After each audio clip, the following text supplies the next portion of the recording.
Bí ẩn vụ án giết người gây chấn động nước Mỹ thế kỷ 19. Trong những vụ án giết người nổi tiếng nhất trong lịch sử, câu chuyện của người phụ nữ tên Lizzie Borden xảy ra vào năm 1892 tại bang Massachusetts, Mỹ, được xếp vào hàng kinh điển nhất. Đã gần 130 năm, nhưng mỗi khi nhắc lại vụ án của Lizzie Borden, ai cũng say mê nghe nó như mới được nghe lần đầu. Một buổi sáng đẫm máu.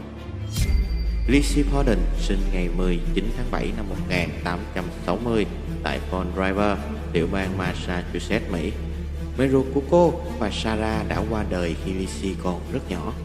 Cha cô, Andrew Borden, tái hôn với một người phụ nữ tên là Abby Grace. Cả gia đình sống trong một căn nhà ở núi Hy Vọng tại Fall. Tuy nhiên, Lizzie và chị gái Emma có mối quan hệ khá căng thẳng với người mẹ kế, và họ chỉ chịu gọi bà là bà Borden. Các cô con gái luôn luôn nghĩ rằng bà Abby đang âm mưu để chiếm đoạt tài sản của ông Borden. Điều này tạo nên một mối quan hệ vô cùng khó xử giữa ba người phụ nữ. Ông Borden may mắn có một công việc tốt trong sản xuất cũng như phát triển bất động sản, nên gia đình ông không phải lo về vấn đề tiền bạc. Họ thậm chí còn thuê nhiều người hầu phục vụ tại nhà riêng. Sự việc đau lòng diễn ra vào một buổi sáng ngày 4 tháng 8 năm 1892. Nhà Borden dậy sớm hơn mỗi ngày. Cô hầu gái Brea Sullivan phục vụ bữa sáng cho ông bà chủ. Có con gái lớn Emma đi thăm nhà bạn bè, còn cô con út Lizzie và một giáo viên 32 tuổi chưa chồng vẫn còn đang ngủ. Một lúc sau, ông Andrew ra ngoài, còn bà Abby đi lên tầng trên để dọn phòng. Sau đó, khi ông Andrew trở về, Lizzie đi xuống tầng dưới và nói rằng bà Borden đã đi ra ngoài khi biết tin một người bạn bị ốm. Người cha tin vào câu chuyện của Lizzie nên đã quyết định quay về phòng ngủ, nhưng chỉ được một lúc, Andrew lại xuống tầng dưới và ngồi nghỉ ở ghế sofa phòng khách. Trong khi đó, cô hầu gái Bryant nói rằng bạn thân có chút mệt mỏi nên đã xin phép về phòng rồi ngủ thiếp đi lúc nào không hay. Bryant chỉ choàng tỉnh khi nghe thấy tiếng thét của Lizzie báo người cha đã chết. Theo lời kể của Lizzie Borden, cô thấy cha mình nằm dài trên ghế sofa với khuôn mặt biến dạng. Sau khi nghe tiếng hét, Bryant Sullivan đã chạy đi gọi bác sĩ và hàng xóm trước khi cảnh sát tới. Lúc này, người ta vẫn không biết bà Abby ở đâu. Cô con gái Lizzie vẫn kể cho hàng xóm là bà Abby đã đi ra ngoài thăm bạn ốm. Tuy nhiên, sau khi đi gọi bác sĩ về nhà, cô hầu gái Brea Sullivan lên kiểm tra tầng trên và thấy thi thể của bà Abby trong một vũng máu. Kết quả khám nghiệm tử thi từ phía cảnh sát cho thấy bà Abby Borden đã bị tấn công trong khoảng thời gian từ 9 giờ đến 10 giờ 30 sáng. Bà Abby có thể đã bị giết trước cả chồng vì máu có màu đen thẫm. Tại thời điểm đó, bà đối mặt với kẻ sát nhân và bị tấn công bằng rìu vào một bên đầu với một vết cắt sâu phía trên tai. Vết chém khiến bà ngã ra sàn. Sau đó, tên sát nhân tiếp tục đâm bà 17 nhát vào phía sau đầu khiến bà tử vong. Cô con gái út là nghi phạm số 1.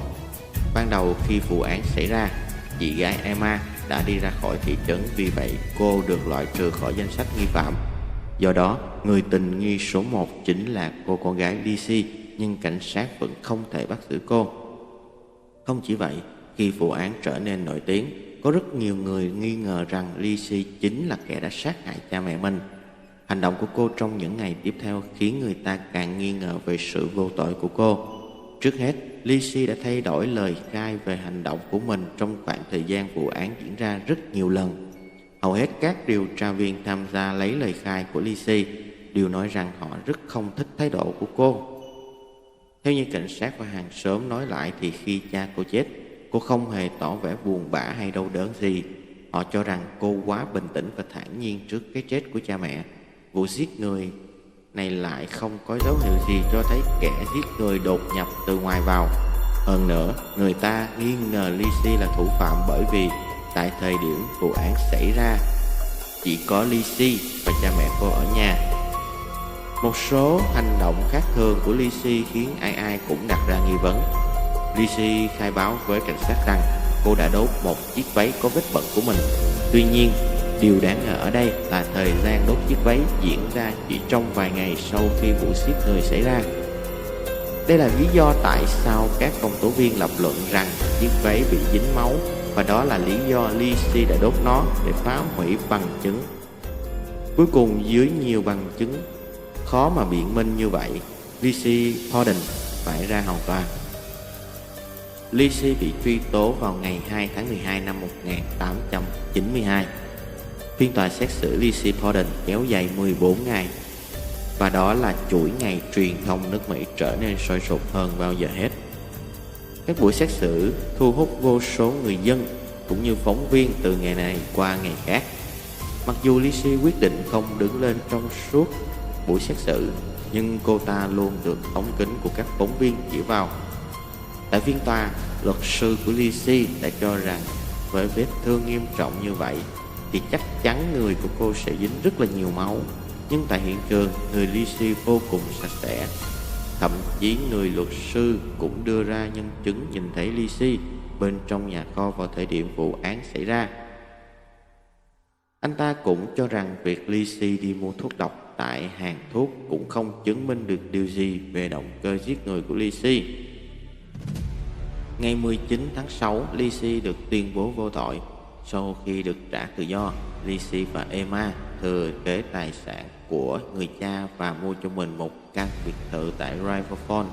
Được biết, vào thời điểm ấy, ông Andrew lại là một thương gia rất giàu có.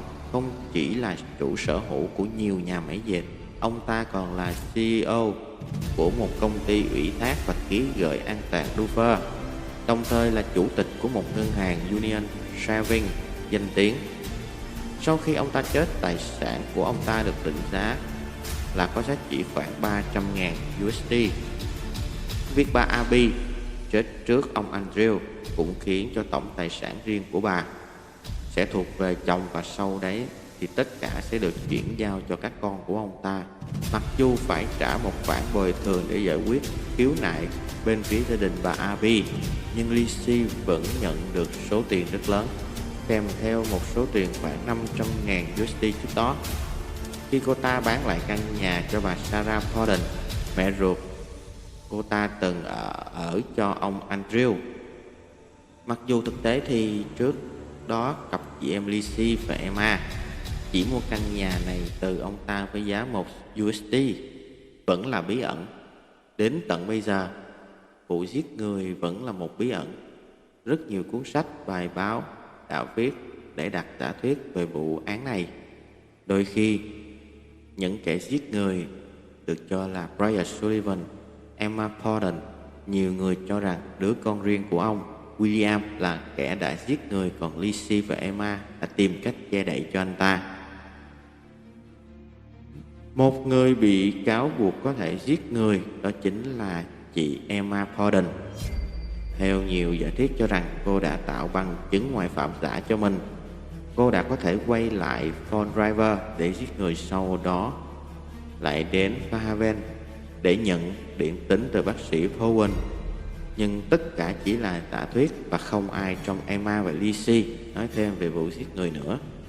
Cho tới nay, vẫn chưa có một giả thuyết nào đủ làm hài lòng tất cả mọi người. Nhưng dù là giả thuyết nào thì tất cả đều tụ chung lại một điều, đó là Lizzie không phạm tội giết người thì cô cũng là người liên lụy. Nói cách khác, nếu cô thực sự không cầm rìu để chém chết cha mẹ của mình thì cô cũng có thể biết ai đã làm điều đó.